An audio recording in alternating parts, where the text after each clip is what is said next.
Thank you. Wonderful. I'm blessed to be with you this day. It's a wonderful moment in God's presence. Uh, and also we truly appreciate the commitment we have confirmed in most of people who have accessed our Facebook and YouTube, and these messages are very enriching, powerful, powerful. It's not because of who we are, it's because of who God is and his commitment to use us to reach out to you in Jesus Christ's name. Our our topic today, we're going to have a series of teaching on opening up to God's power. Opening up to God's power. I know what people need now. What I need now is a point of contact with God's power. Everywhere, Bible records and analysis of Bible, the history, the encounters here and there are people who came into contact with God's power. And I tell you, that's the final thing. We have churches thronged, filled with people, but they are all waiting there for a moment of encounter with God's power. It's like the way things were at the ship gate in John chapter 5. You find now these people who sat outside. Bible says, that is John chapter 5 verse 2, there is in Jerusalem by the ship gate a pool which is called in Hebrew Bethesda, having 5 porches. And in these lay great multitude of sick people, blind, lame, paralyzed, waiting for the moving of the water. Waiting for the moving of the water. Of course, the meaning of the moving of the water is explained well in verse 4. For an angel went down at a certain time into the pool and stirred up the water, and whoever stepped in first after stirring the water was made well of whatever disease he had. Now a certain man was there who had an infirmity for 38 years. Now, this man had infirmity for 38 years.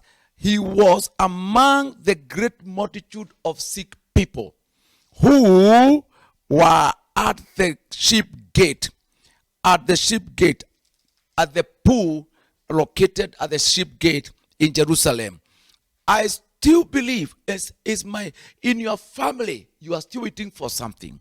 In the church, in cathedrals, in meetings, in the street, it's interesting to know that all over the world, whichever religion you are in, people are waiting for the true Messiah. The one, and we have so many diverse religions, faiths, and whatever. People seeking for the true answer, true deliverance, true healing, true satisfaction, the true love. Just as these people were waiting. These are terminal cases whereby in the city, Jerusalem city, those people were desperate. Your neighbor, your relative is so sick, there's no hope. The only hope for terminal illnesses was at the ship gate. And people were set there. Can you imagine now? All of them were waiting for a moment.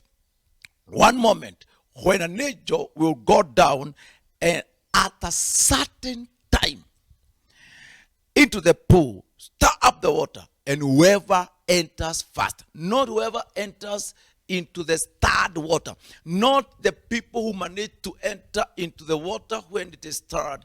It is one person who enters first. That opportunity was it was hard for people of that magnitude to get access to this level of healing.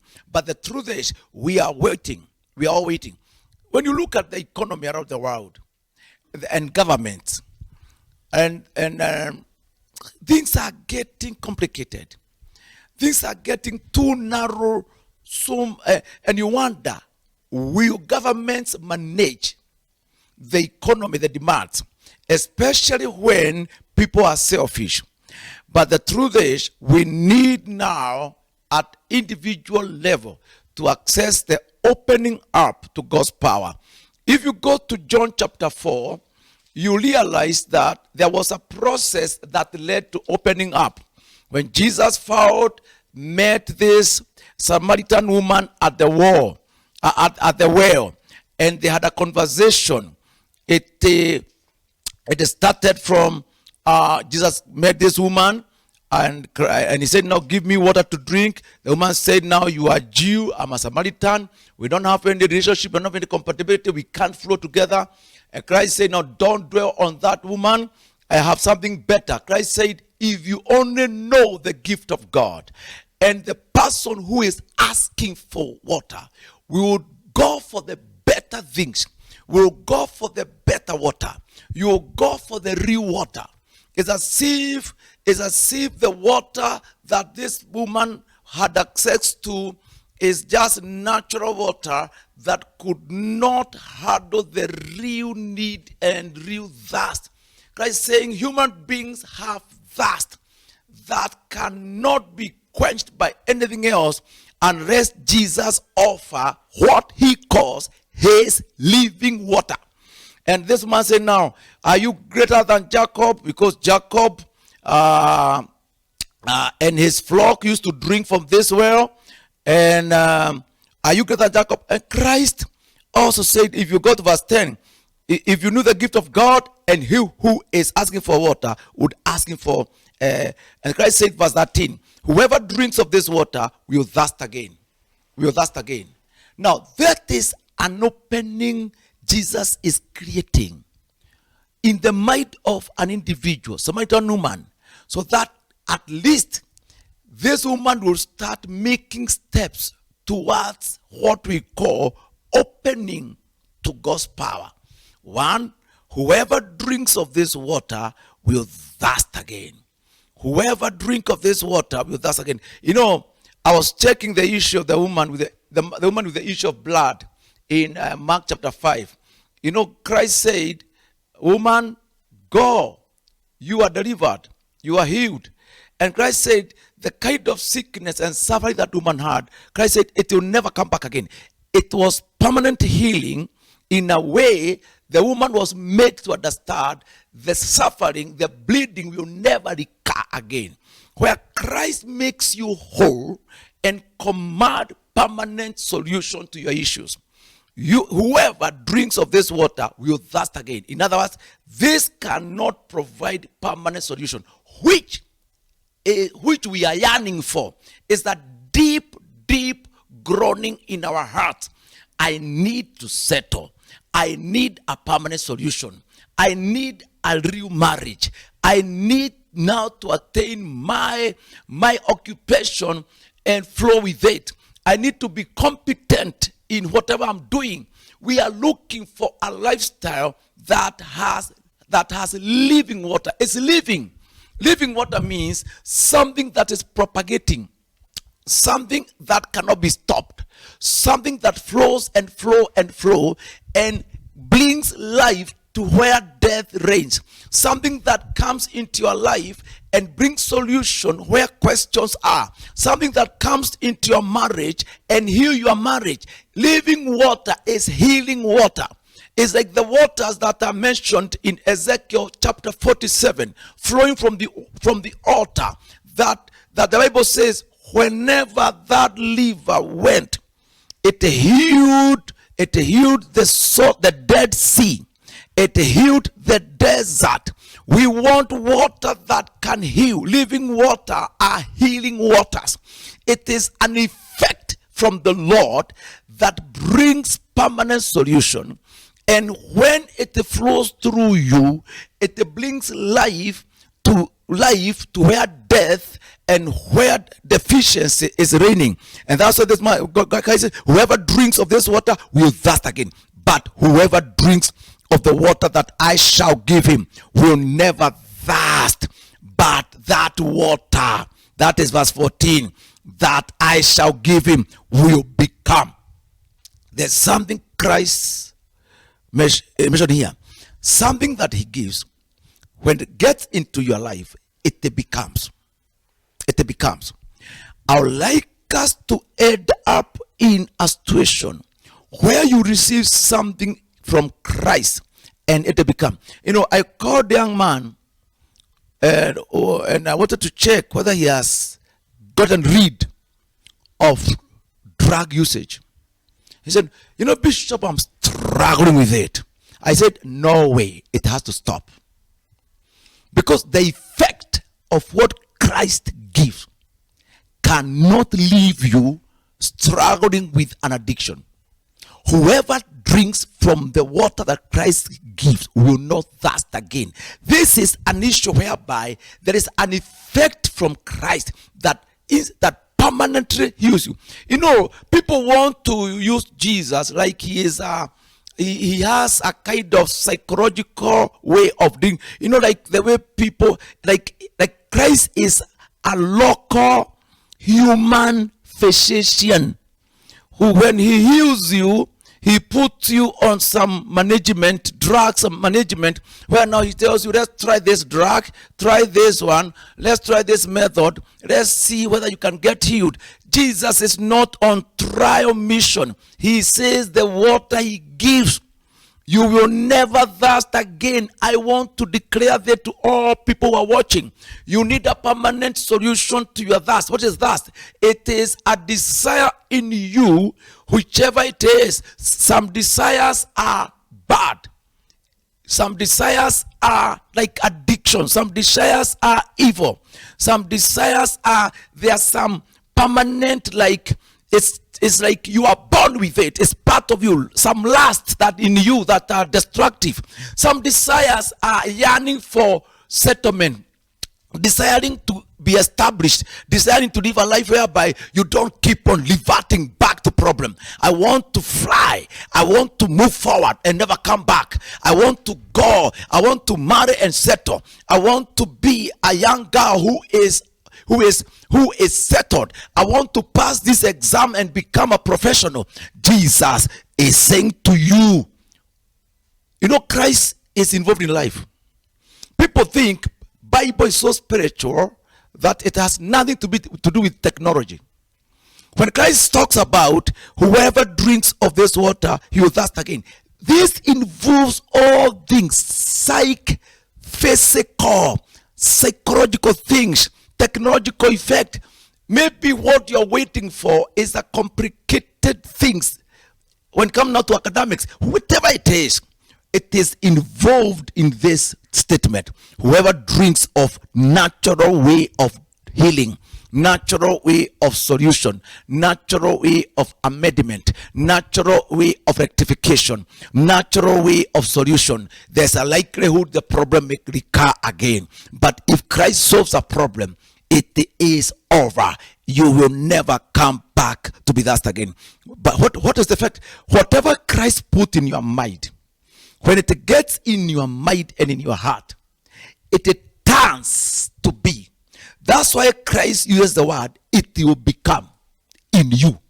Not in, Christ is speaking about you and me, our inside of an individual. Do you know every person has his own unique feelings that no neighbor can feel the way you feel? If today you have headache, we don't share the headache. It's you who know the pain in your head.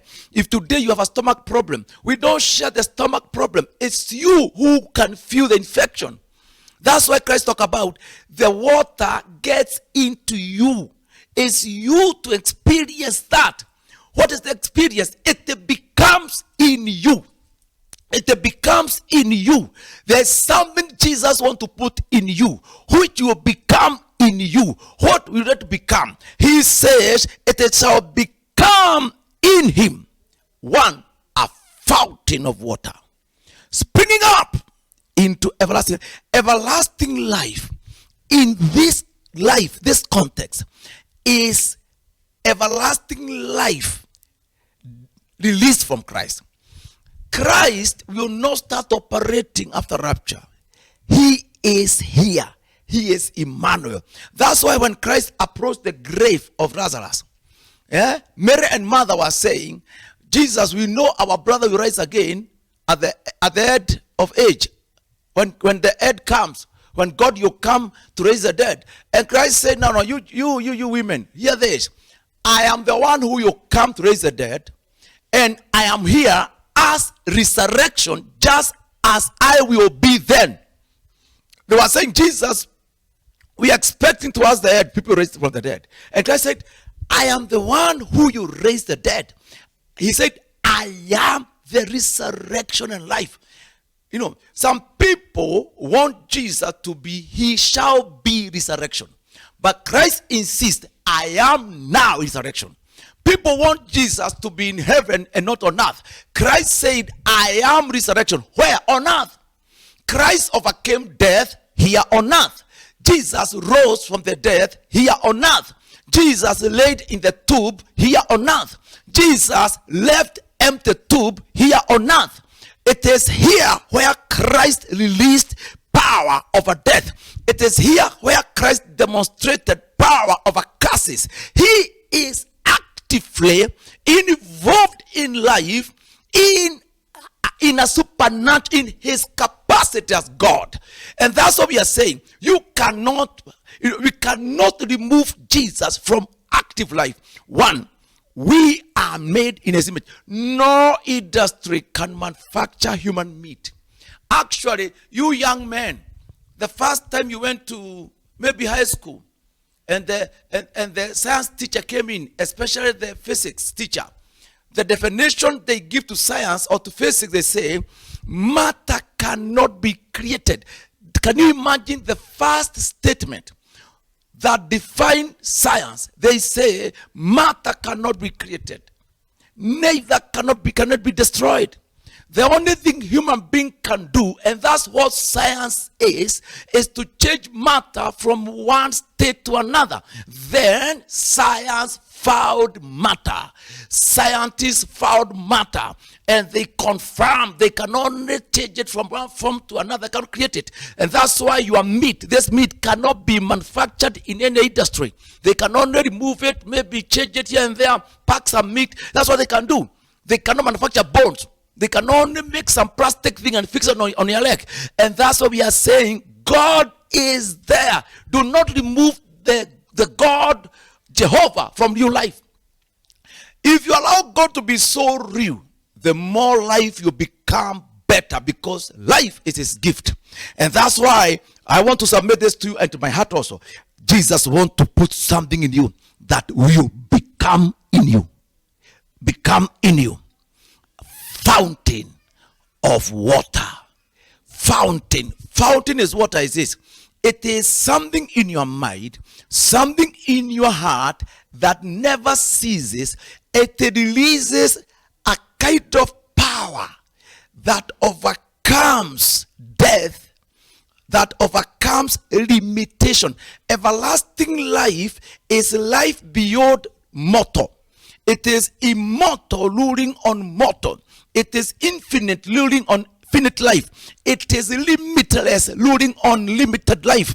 It is Jesus with supernatural flowing into natural and solving natural issues through his supernatural presence in our hearts. And that's why in the conversation of Jesus and Samaritan woman, it opened up to God's power. And that's why in some point this woman said, can I get this water that changes in somebody's heart to be everlasting life? And Christ said, no, woman, let's start the process. Let's start the process of getting this water. The first question, go and call your husband. Go and call your husband. Can I do something? Jesus, if you were the starting point of this process, Jesus, you handle it differently in every person. One, sometimes when I pray for people, and Jesus wants to release this kind of life, it starts with Jesus striking the real area of weakness, the real area of failure, the real area of mistake, the real area of sickness, where Christ wants to start the process. This is for the Samaritan woman, it was an issue of men. This lady was a prostitute. He lived a life of an unclean, immoral life. And Christ addressed that. To some people, Christ, you start releasing living water by dealing with your corruption. You are a corrupt man. Christ, you start maybe dealing with you by dealing with that point of contact between you and drugs, misuse. Christ, you start dealing with you in that point of fear. Some of us, Christ, you start with your fear. Christ, you start with depression. Christ, you start with your mouth. Can you remember how Christ dealt with Isaiah? Isaiah was to be a prophet. Can you imagine in Isaiah chapter 6, for Isaiah to be an active, powerful, major prophet? Can you imagine God dealt with the area of weakness first, and then prophecy started flowing? Isaiah said, I'm a man of unclean lips, and I live among unclean people. You know why? Unclean lips can only operate in a social life where it is accommodated by other people with unclean lips. And that's why any sin sometimes it has a social fellowship, a social life. He said, I'm a man with unclean lips, and I live among people with unclean lips. God will not handle the others because he's raising you. He will handle that area where you are unclean. And that's why God, an angel removed a hot coal from the altar of God, touched the mouth of Isaiah, said, man of God, your mouth is clean. Your sin is removed. Now you can rise up and become what God says about you. About Samaritan woman, it started with, woman, go and call your husband. He said, I don't have a husband. And Christ said, you have spoken the truth. The moment the Holy Ghost you confirm in your heart, you have spoken the truth. It will be the starting point of living water, having access into your life and my life. Go and call your husband. I don't have one. Christ said, you have spoken the truth, for you have had 5 husbands. And the one you have in your house now, because you have one, is not your husband. And the woman said, Jesus, are you a prophet? They continued on until this woman now, at this point, the woman opened up to God's power. The woman opened up to God's power. And Jesus started operating in the level of word of knowledge, revelation, until this woman said, you know something? We Samaritan, even I know when Messiah will come, he will tell us all the things. And Christ said, the one you are speaking to is the Messiah that you all have yearned to receive. The woman opened up to God's power, ran across saying, come and see a man whose behavior, a man whose ministry resembles exactly what we have been expecting Messiah to be. And people came and said, yes, now we see he is the Messiah. And Samaritan believed. I want to say to you, to us all, that time has come that we open up to God's power. Yes, cry back from all the bias. Cry back from all criticism. Do not joke around with God. Overcome your rebelliousness. Overcome your spiritualismness. Overcome it, overcome it, overcome it. Yes, cry back like Samaritan woman. Jesus, you very soon, and now that as I'm speaking, open you up to his glory. And instead of going back to where you came from, he will open another avenue before you. The Samaritan woman did not go home. He went out calling people, come and see.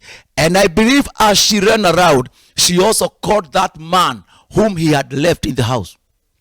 There was a man who was in the house, not her husband. I suspect the first person she called that man, Get out of my house. Come and see the Messiah. I think I'm through. This woman would not have left that man in the house. I think the first person she evangelized to. Get out! I'm no longer a prostitute. The life I have is from Messiah that we have been waiting for. Get out also. Go to the Messiah. And that's a better life. If it start operating in a church, in an office, in your house, in your body, in your situation as a youth. And I know as I speak now, if you are depressed right now, God is healing your depression. You are the drugs. They are not effective. I'm not saying that it's bad to take those drugs, but right now I release power to deliver you from depression. This life that God will release on your mind, and instead of being depressed, you take dominion. Yes, you are a woman who wants to withdraw from life. I said to you, you are not withdrawing. You are taking over life, and God will use you like Samaritan woman. I see a woman who is turning around to be an evangelist with a prophetic message for your family first and neighborhood. You are a young man taking drugs. Do something. You don't need to try to live. I command you to live now. Receive life. Whoever drinks from what Christ gives will never thirst again. You are one of them. You are receiving it now. God bless you. Father, I bless all these people and declare deliverance, healing, life, that they will never go back to poverty, never go back to sicknesses, never go back to drug misuse, never go back to prostitution, never go back. Be delivered. Have an encounter with power, real power now. In Christ we pray.